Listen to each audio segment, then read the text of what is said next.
अपनों से अपने विचार में आदर्श आप सभी का हार्दिक स्वागत और अभिनंदन करती है।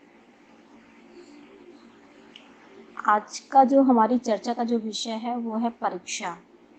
हम सभी जानते हैं कि बोर्ड परीक्षाएं शुरू हो रही हैं, तो इसमें जैसे मुझे लगता है कि बच्चों जैसे आपको कैसे करना चाहिए, आपके क्या भाव होने चाहिए।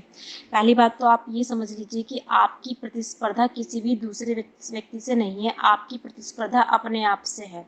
आपको अपना सर्वश्रेष्ठ देना है और पूर्ण मनोयोग के साथ कि आपके अंदर ये भावना ना रहे कि हम और भी अच्छा कर सकते थे। आप जितना अच्छा कर सकते हैं उतना करिए, जितनी मेहनत कर सकते हैं करिए और साथ ही साथ अपनी हेल्थ का भी ध्यान रखिए, खाने पीने का भी ध्यान रखिए, नींद पूरी लीजिए। कम से कम तो 8 घंटे सोना चाहिए, 8 घंटे नहीं तो आप 6 घंटे तो सोइए ही सोइए। और कोशिश कीजिए कि प्रश्नों को आप क्रम से ही लिखिए, जिस ऑर्डर से ही। और जब भी आप उनके प्रश्नों को आंसर लिखें तो शब्द सीमा को ध्यान में रखते हुए दीजिए। ये नहीं कि प्रश्न आपका 1 नंबर का है और आप उसमें 2 पेज भरने चले जा रहे हैं। तो मतलब सरल और स्पष्ट भाषा में और मतलब सटीक आंसर आप दीजिए। और कोशिश कीजिए कि किसी भी प्रश्न का आप यदि आपको उत्तर नहीं आ रहा है तो भी आपको, यदि आप अपनी भाषा में कुछ लिख सकते हैं, आप थोड़ा बहुत भी जानते हैं तो लिखिए, मतलब छोड़िए मत।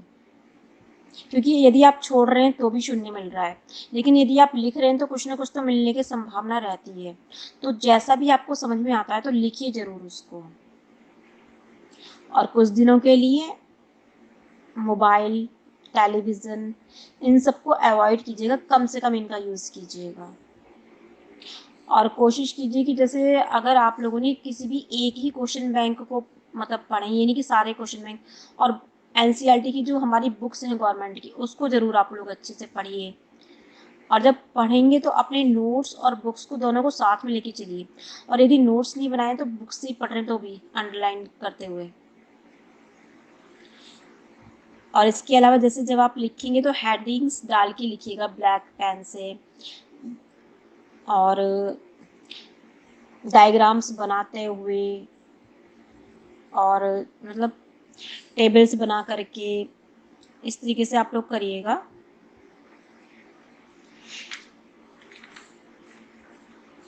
इसके अलावा ये भी है हाँ कि जैसे यदि मान लो आपको कोई टॉपिक समझ में नहीं आ रहा है तो आप हम सभी से कंसल्ट भी कर सकते हैं, है ना, जो भी आपको पढ़ा रहे हैं जिस विषय को।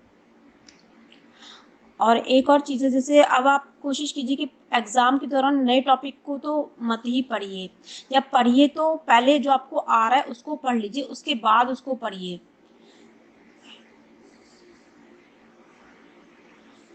और क्या कह सकते हैं हम कि हाँ, यदि पॉसिबल हो तो लास्ट 3 इयर्स के क्वेश्चंस देख लीजिए, इससे आपको पैटर्न पता चल जाएगा। और वो भी नहीं देख पा रहे हैं तो जनरली सभी आपके क्वेश्चन बैंक के पीछे मॉडल पेपर दिए होते हैं, तो उनको देख लीजिए।